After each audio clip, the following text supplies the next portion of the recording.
Hello everyone, Berserkhead here, and welcome to episode 2 of my count to Augustus campaign for Crusader Kings 2. The first episode ended shortly after the death of my first character, and in this episode, I'm going to continue my reign as Strategos Leon III.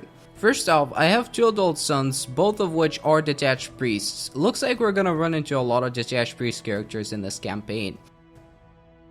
Also, since the theme of Athens is a vice royalty, all the laws that I passed as my previous character have been reset. This means that my domain limit is significantly lower than what I had with my previous character. I could possibly give some territory away to my courtiers, but instead I decided to pick the rulership focus until I can pass some laws that would allow me to have a bigger domain.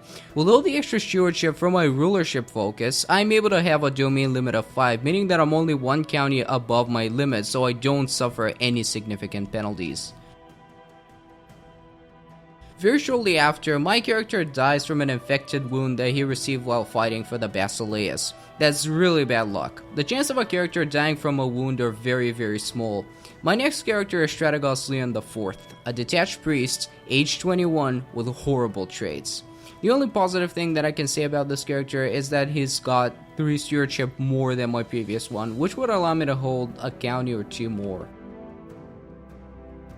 After quite a few extremely stale and boring years, I'm finally able to have a good heir, partially thanks to my groom and heir ambition that I had picked. Unfortunately, I was only able to fabricate 1 claim for all this time. Hopefully I can expand at a faster rate later on.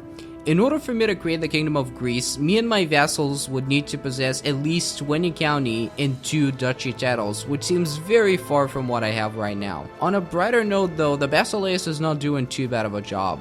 Not only is he not losing territory, but he's aggressively expanding further into the Balkans, which will make things a little bit easier for me when I become the Basileus. Only a few short months after, my character contracts smallpox but somehow manages to survive despite also having the depressed trait. He soon turns into a lunatic, but I'm not too unhappy with his traits. It's very unfortunate that he's got the detached priest education though. Later, I'm able to fabricate 2 more claims, and I decide to give the titles to my firstborn son, who becomes independent shortly after since it was given the theme of Thessalonica by the Basileus. This is exactly what I want, since my firstborn son will inherit all of my county titles no matter what. It's also good because I need to have at least 2 duchy titles in order to create the Kingdom of Greece, so I'm hoping that my son will get a strong claim on the theme of Athens after I die, even though I'm not sure that that's exactly how that works. If that's not the case, I'll have to try and depose the Byzantine Emperor without holding the Kingdom of Greece. It really doesn't matter as long as I'm powerful enough to win a war against him.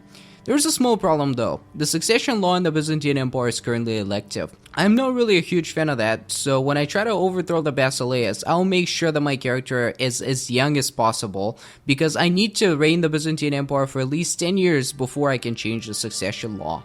After a short comparison of my troops to my liege troops, I realized that I've come to the point where I'm actually more powerful than him when it comes to personal levy and adding up the personal levy of my son, who is my ally. Him being the Byzantine Emperor, however, has the advantage of having 10,000 vassal levy, which is a lot more than my vassals and the vassals of my allies provide me with. I have a lot of money though. I've been spending hundreds of ducats trying to get the best possible chancellor in order to fabricate more claims. I think that saving up some gold might be very beneficial, as I can hire some mercenaries while fighting the Basileus.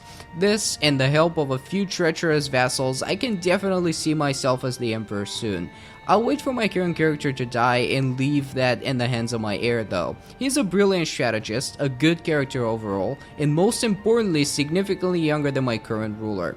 So hopefully this will be happening in the next episode. There are a few factors that will determine my next move, such as when my current character dies and so on. So I decide to end this episode here, and whether or not I'm able to overthrow the Basileus as my son, we'll find out in the next one. This is gonna be it for now. See you next time.